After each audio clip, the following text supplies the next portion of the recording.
right, hello. Chapter 15 of Harry Potter and the Sorcerer's Stone. When we left off, Harry, Ron, and Hermione had just given Hagrid's dragon to Charlie, Ron's brother. And as they were trying to go back down from from the top of the tower, which is where they were when they got rid of the dragon, they were caught by Filch, which is the maintenance person for the Hogwarts, and they realized that they left their invisibility cloak at the top of the tower. So we're going to see if they get in trouble. Chapter 15 is called The Forbidden Forest, and here is a picture of the chapter. Okay, so we shall see.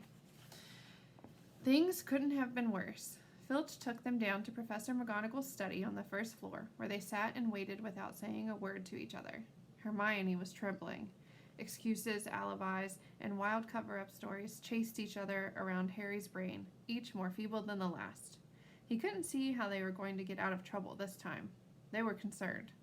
How could they have been so stupid as to forget the cloak?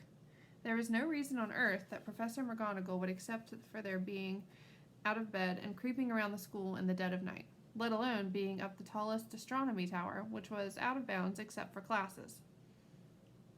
Add Norbert and the invisibility cloak, and they might as well be packing their bags already. Remember, Norbert was the name of the dragon. Had Harry thought that things couldn't have been worse? He was wrong. When Professor McGonagall appeared, she was leading Neville. "Harry!" Neville burst out the moment he saw the other two. "I was trying to find you to warn you. I heard Malfoy saying he was going to catch you. He said you had a drag." Harry shook his head violently to shut Neville up, but Professor McGonagall had seen. She looked more likely to breathe fire than Norbert as she towered over the three of them. "I would never have believed it of any of you. Mr. Filch says you were up in the astronomy tower. It's 1 o'clock in the morning. Explain yourselves." It was the first time Hermione had ever failed to answer a teacher's question. She was staring at her slippers, as still as a statue. "I think I've got a good idea of what's been going on," said Professor McGonagall. "It doesn't take a genius to work it out. You fed Draco Malfoy some cock and bull story about a dragon trying to get him out of bed and into trouble. I've already caught him. I suppose you think it's funny that Longbottom here heard the story and believed it too?" Harry caught Neville's eye and tried to tell him without words that this wasn't true, because Neville was looking stunned and hurt. Poor, blundering Neville. Harry knew what it must have cost him to try and find them in the dark, to warn them. "I'm disgusted," said Professor McGonagall. 4 students out of bed in one night. I've never heard of such a thing before. You, Miss Granger, I thought you had more sense. As for you, Mr. Potter, I thought Gryffindor meant more to you than this. All 3 of you will receive detentions. Yes, you too, Mr. Longbottom. Nothing gives you the right to walk around school at night, especially these days. It's very dangerous. And 50 points will be taken from Gryffindor." 50? Harry gasped. They would lose the lead he'd won in the last Quidditch match. 50 points each, said Professor McGonagall, breathing heavily through her long pointed nose.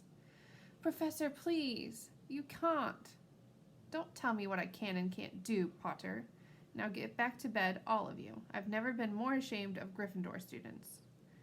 150 points lost. That put Gryffindor in last place. In one night, they'd ruined any chance Gryffindor had had for the House Cup. Harry felt as though the bottom had dropped out of his stomach. How could they ever make up for this? Harry didn't sleep all night. He could hear Neville sobbing into his pillow for what seemed like hours. Harry couldn't think of anything to say to comfort him. He knew Neville, like himself, was dreading the dawn. What would happen when the rest of Gryffindor found out what they'd done? At first, Gryffindors passing the giant hourglass that recorded the house points the next day thought there'd been a mistake. How could they suddenly have 150 points fewer than yesterday? And then the story started to spread. Harry Potter, the famous Harry Potter, their hero of 2 Quidditch matches, had lost them all those points, him and a couple of other stupid first years. From being one of the most popular and admired people of the school, Harry was suddenly the most hated. Even Ravenclaws and Hufflepuffs turned on him, because everyone had been longing to see Slytherin lose the House Cup. Everywhere Harry went, people pointed and didn't trouble to lower their voices as they insulted him. Slytherins, on the other hand, clapped as they walked past them, whistling and cheering, "Thanks, Potter, we owe you one." Only Ron stood by him. "They'll all forget this in a few weeks. Fred and George have lost loads of points in all the time they've been here, and people still like them." "They've never lost 150 points in one go, though, have they?" said Harry miserably. "Well, no," Ron admitted. It was a bit late to repair the damage, but Harry swore to himself not to meddle in things that weren't his business from now on. He'd had it with sneaking around and spying. He felt so ashamed of himself that he went to Wood and offered to resign from the Quidditch team. "Resign?" Wood thundered. "What good'll that do? How are we going to get any points back if we can't win at Quidditch?" But even Quidditch had lost its fun. The rest of the team wouldn't speak to Harry because the rest of the team wouldn't speak to Harry during practice, and if they had to speak about him, they called him the Seeker. Hermione and Neville were suffering too. They didn't have as bad a time as Harry because they weren't as well known, but nobody would speak to them either. Hermione had stopped drawing attention to herself in class, keeping her head down and working in silence. Harry was almost glad that the exams weren't far away. All the studying he had to do to keep his mind off his misery. He, Ron, and Hermione kept to themselves, working late into the night, trying to remember the ingredients to complicated potions, learn charms and spells by heart, memorize the dates of magical discoveries and goblin rebellions. Then, about a week before the exams were due to start, Harry's new resolution not to interfere in anything that didn't concern him was put to an unexpected test. Walking back from the library on his own one afternoon, he heard somebody whimpering from a classroom up ahead. As he drew closer, he heard Quirrell's voice. Remember, Quirrell is the teacher of Defense Against the Dark Arts, and he's very skittish and scary. Or, not scary, but scared. "No, not again, please." It sounded as though someone was threatening him. Harry moved closer. All right, he heard Quirrell sob. Next second, Quirrell came hurrying out of the classroom, straightening his turban. He was pale and looked as though he was about to cry. He strode out of sight. Harry didn't think Quirrell had even noticed him. He waited until Quirrell's footsteps had disappeared, then peered into the classroom. It was empty, but a door stood ajar at the other end. Harry was halfway toward it before he remembered what he'd promised himself about not meddling. All the same, he'd have gambled 12 Sorcerer's Stones that Snape had just left the room, and from what Harry had just heard, Snape would be walking with a new spring in his step. Quirrell seemed to have given in at last. Harry went back to the library, where Hermione was testing Ron on astronomy. Harry told them what he'd heard.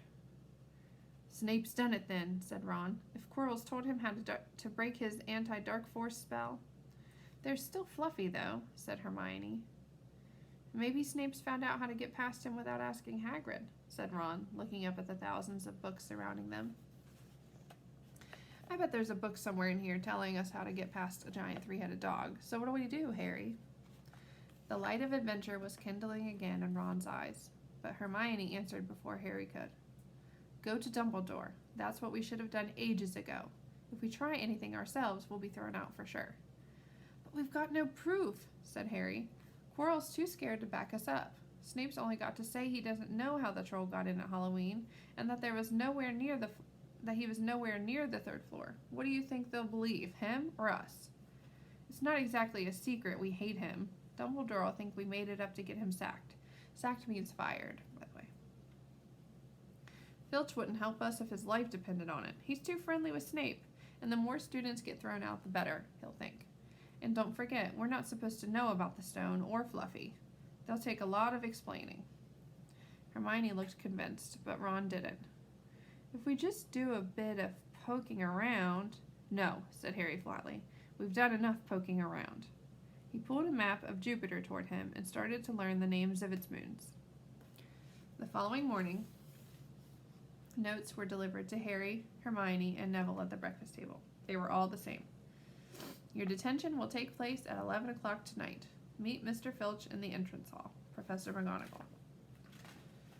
Harry had forgotten that they still had detentions to do and the furor over the points they'd lost. He half expected Hermione to complain that this was a whole night of studying lost, but she didn't say a word. Like Harry, she felt they deserved what they'd got. At 11 o'clock that night, they said goodbye to Ron in the common room and went down to the entrance hall with Neville. Filch was already there, and so was Malfoy. Harry had almost forgotten that Malfoy had gotten a detention too. "Follow me," said Filch, lighting a lamp and leading them outside. "I bet you'll think twice about breaking a school rule again, won't you, eh?" he said, leering at them. "Oh, yes. Hard work and pain are the best teachers, if you ask me. It's just a pity they'd let the old punishments die out. Hang you by your wrists from the ceilings for a few days. I've got the chains still in my office. Keep 'em well oiled in case they're ever needed. Right, off we go, and don't think of running off now, or it'll be worse for you if you do." They marched off across the dark grounds. Neville kept sniffing. Harry wondered what their punishment was going to be. It must be something really horrible, or Filch wouldn't be sounding so delighted.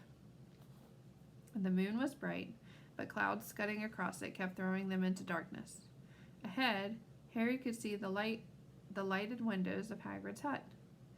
Then they heard a distant shout. "Is that you, Filch? Hurry up. I want to get started." Harry's heart rose. If they were going to be working with Hagrid, it wouldn't be so bad. His relief must have shown in his face because Filch said, "I suppose you think you'll be enjoying yourself with that oaf. Well, think again, boy. It's into the forest you're going, and if I'm much mistaken, you'll all come out in one piece." At this, Neville let out a little moan, and Malfoy stopped dead in his tracks. "The forest?" he repeated, and he didn't sound quite as cool as usual. "We can't go in there at night. There's all sorts of things in there. Werewolves, I heard." Neville clutched the sleeve of Harry's robe and made a choking noise. "That's your problem, isn't it?" said Filch, his voice crackling with glee. "Should have thought of them werewolves before you got in trouble, shouldn't you?" Hagrid came striding toward them out of the dark, Fang at his heel. He was carrying his large crossbow, and a quiver of arrows hung over his shoulder. "About time," he said. "I've been waiting for half an hour already. All right, Harry, Hermione?" "I shouldn't be too friendly to them, Hagrid," said Filch coldly. "They're here to be punished, after all." "That's why you're late, is it?" said Hagrid, frowning at Filch. "Been lecturing them, eh? It's not your place to do that. You've done your bit. I'll take over from here."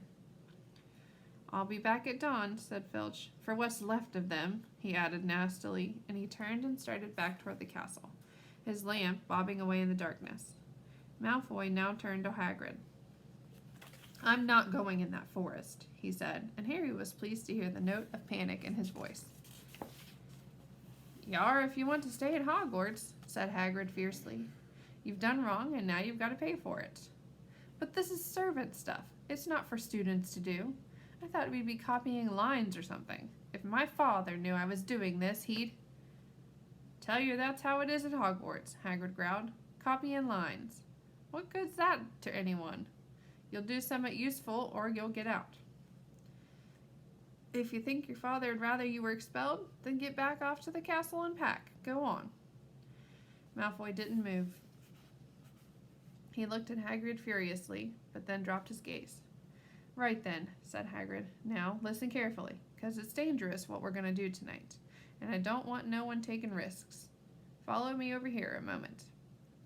He led them to the very edge of the forest. Holding his lamp up high, he pointed down a narrow, winding earth track that disappeared into the thick black trees. A light breeze lifted their hair as they looked into the forest. "Look there," said Hagrid. "See that stuff shining on the ground? Silvery stuff? That's unicorn blood. There's a unicorn in there, been hurt badly by summit.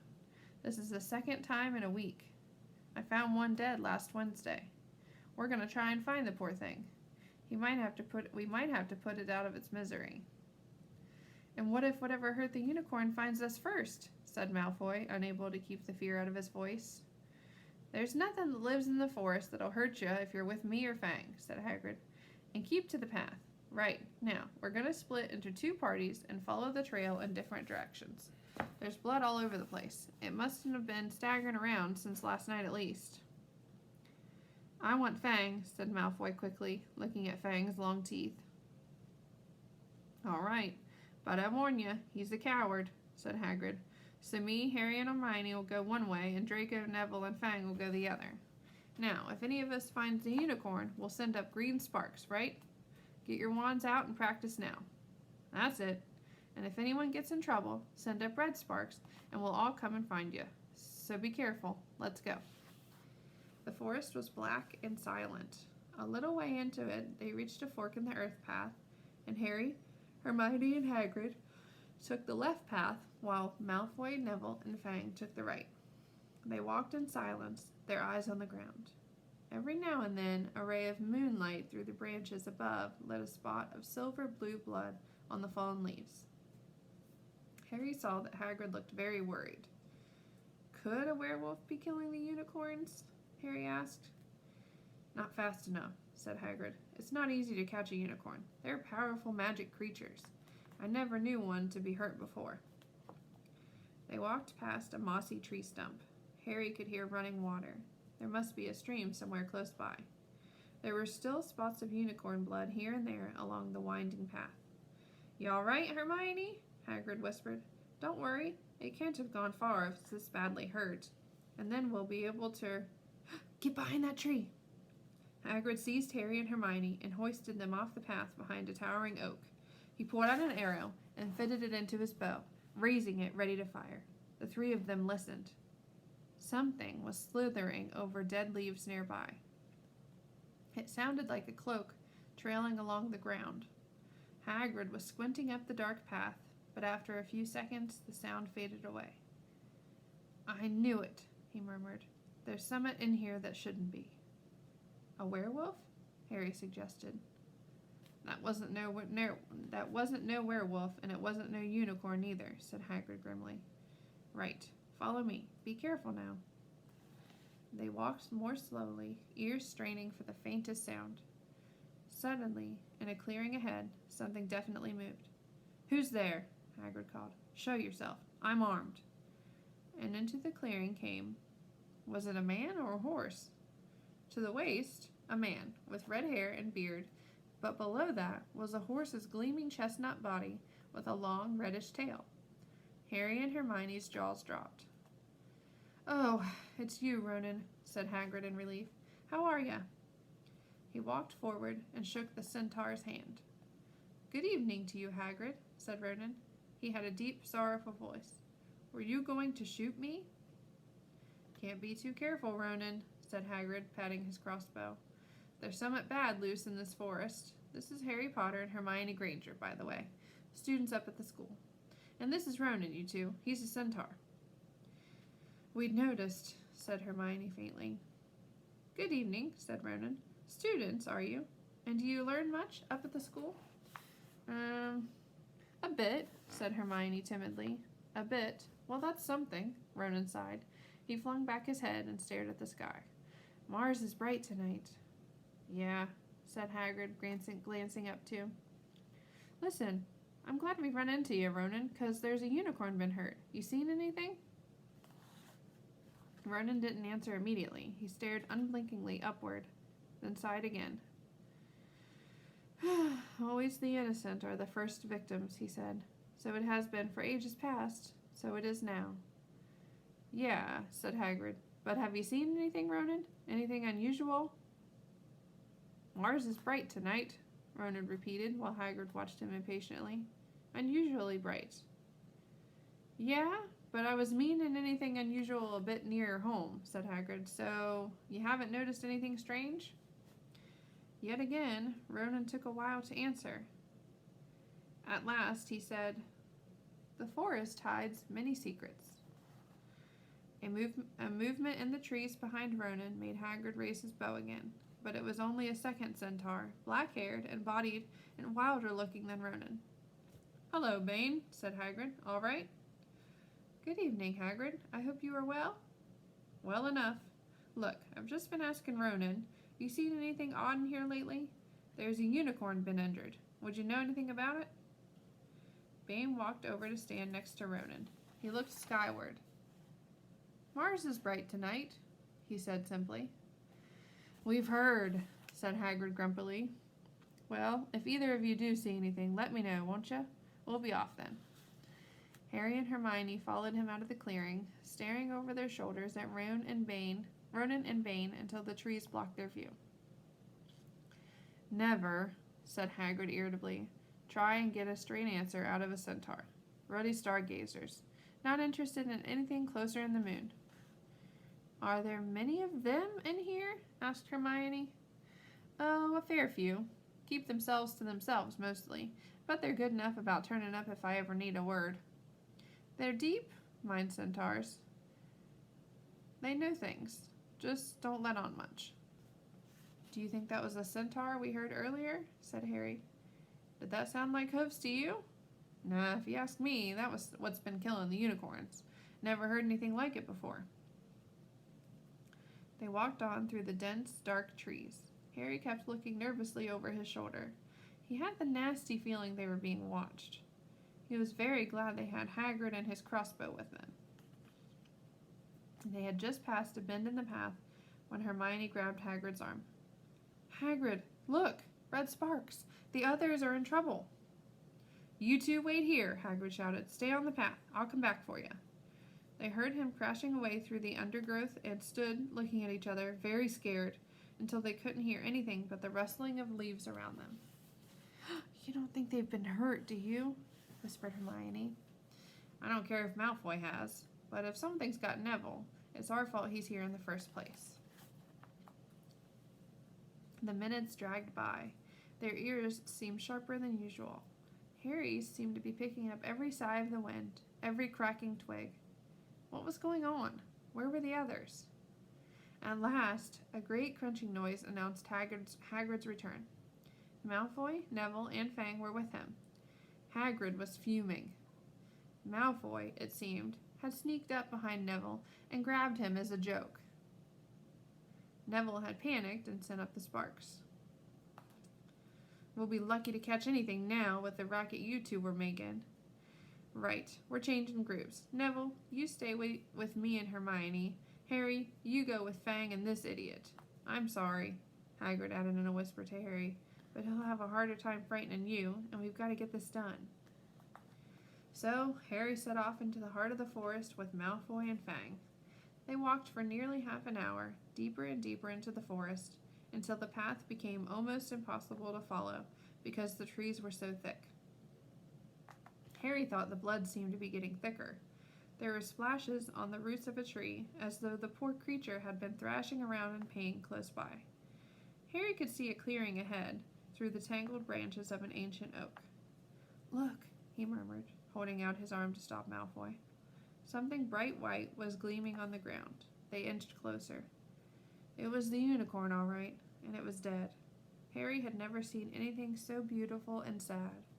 Its long, slender legs were stuck out at odd angles where it had fallen, and its mane was spread pearly white on the dark leaves. Harry had taken one step toward it when a slithering sound made him freeze where he stood. A bush on the edge of the clearing quivered. Then, out of the shadows, a hooded figure came crawling across the ground like some stalking beast. Harry, Malfoy, and Fang stood transfixed. The cloaked figure reached the unicorn, lowered its head over the wound in the animal's side, and began to drink its blood. "Ah!" Malfoy let out a terrible scream and bolted. So did Fang. The hooded figure raised its head and looked right at Harry. Unicorn blood was dribbling down its front. It got to its feet and came swiftly toward Harry. He couldn't move for fear. And then a pain like he'd never felt before pierced his head. It was as though his scar were on fire. Half blinded, he staggered backward. He heard hooves behind him, galloping, and something jumped clean over Harry, charging at the figure. The pain in Harry's head was so bad, he fell to his knees. It took a minute or two to pass. When he looked up, the figure had gone. A centaur was standing over him. Not Ronan or Bane. This one looked younger. He had white blonde hair and a palomino body. "Are you all right?" said the centaur, pulling Harry to his feet. Yes, thank you. What was that? The centaur didn't answer. He had astonishingly blue eyes, like pale sapphires. He looked carefully at Harry, his eyes lingering on the scar that stood out, livid on Harry's forehead. You are the Potter boy, he said. You had better get back to Hagrid. The forest is not safe at this time, especially for you. Can you ride? It will be quicker this way. My name is Firenze, he added as he lowered himself onto his front legs so that Harry could clamber onto his back. There was suddenly a sound of more galloping from the other side of the clearing. Ronan and Bane came bursting through the trees, their flanks heaving and sweating. Firenze, Bane thundered. What are you doing? You have a human on your back. Have you no shame? Are you a common mule? Do you realize who this is? Said Firenze. This is the Potter boy. The quicker he leaves this forest, the better. What have you been telling him? Growled Bane. Remember, Firenze, we are sworn not to set ourselves against the heavens. Have we not read what is to come in the movements of the planets? Ronan pawed the ground nervously. I'm sure Firenze thought he was acting for the best, he said in a gloomy voice. Bane kicked his back legs in anger. For the best? What has that to do with us? Centaurs are concerned with what has been foretold. It is not our business to run around like donkeys after stray humans in our forest. Firenze suddenly reared onto his hind legs in anger, so that Harry had to grab his shoulders to stay on. Do you not see that unicorn? Firenze bellowed at Bane. Do you not understand why it was killed? Or have the planets not let you in on that secret? I set myself against what is lurking in this forest, Bane. Yes, with humans alongside me if I must. And Firenze whisked around, with Harry clutching on as best as he could. They plunged off into the trees, leaving Ronan and Bane behind them. Harry didn't have a clue what was going on. Why is Bane so angry? He asked. What was that thing you saved me from, anyway? Firenze slowed to a walk, warning Harry to keep his head bowed in case of low-hanging branches, but did not answer Harry's questions. They made their way through the trees in silence for so long that Harry thought Firenze didn't want to talk to him anymore. They were passing through a particularly dense patch of trees, however, when Firenze suddenly stopped. Harry Potter, do you know what unicorn blood is used for? No, said Harry, startled by the odd question. We've only used the horn and tail hair in potions.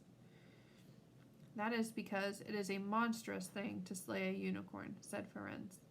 Only one who has nothing to lose and everything to gain would commit such a crime. The blood of a unicorn will keep you alive, even if you are an inch from death, but at a terrible price. You have slain something pure and defenseless to save yourself, and you have built a half-life, a cursed life, from the moment the blood touches your lips. Harry stared at the back of Firenze's head, which was dappled silver in the moonlight. But who'd be that desperate? He wondered aloud. If you're going to be cursed forever, death's better, isn't it? It is, Firenze agreed, unless all you need is to stay alive long enough to drink something else, something that will bring you back to full strength and power, something that will mean you can never die. Mr. Potter, do you know what is hidden in the school at this very moment? The Sorcerer's Stone, of course, the elixir of life. But I don't understand who... Can you think of nobody who has waited many years to return to power? Who has clung to life, awaiting their chance? It was as though an iron fist had clenched suddenly around Harry's heart. Over the rustling of the trees, he seemed to hear once more what Hagrid had told him on the night they had met. Some say he died. Codswallop, in my opinion. Don't know if he had enough human left in him to die. Do you mean? Harry croaked. That was Harry, are you all right? Hermione was running toward them down the path, Hagrid puffing along behind her. I'm fine, said Harry, hardly knowing what he was saying. The unicorn's dead, Hagrid. It's in that clearing back there. This is where I leave you, Firenze murmured, as Hagrid hurried off to examine the unicorn. You are safe now. Harry slid off his back. Good luck, Harry Potter, said Firenze. The planets have been read wrongly before now, even by centaurs. I hope this is one of those times. He turned and cantered back into the depths of the forest, leaving Harry shivering behind him. Ron had fallen asleep in the dark common room, waiting for them to return. He shouted something about Quidditch fouls when Harry roughly shook him awake. In a matter of seconds, though, he was wide-eyed as Harry began to tell him and Hermione what had happened in the forest. Harry couldn't sit down. He paced up and down in front of the fire. He was still shaking.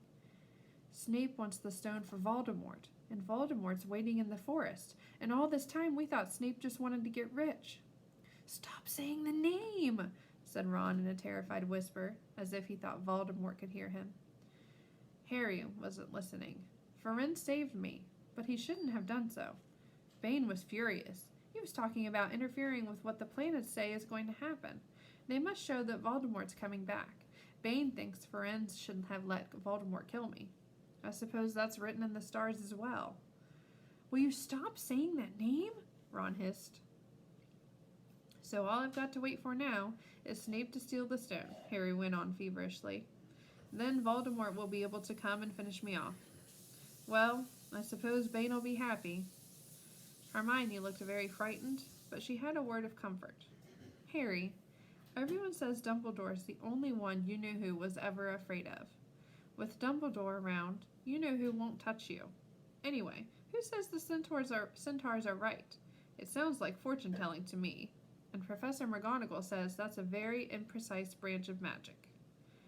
The sky had turned light before they stopped talking. They went to bed exhausted, their throats sore. But the night's surprises weren't over.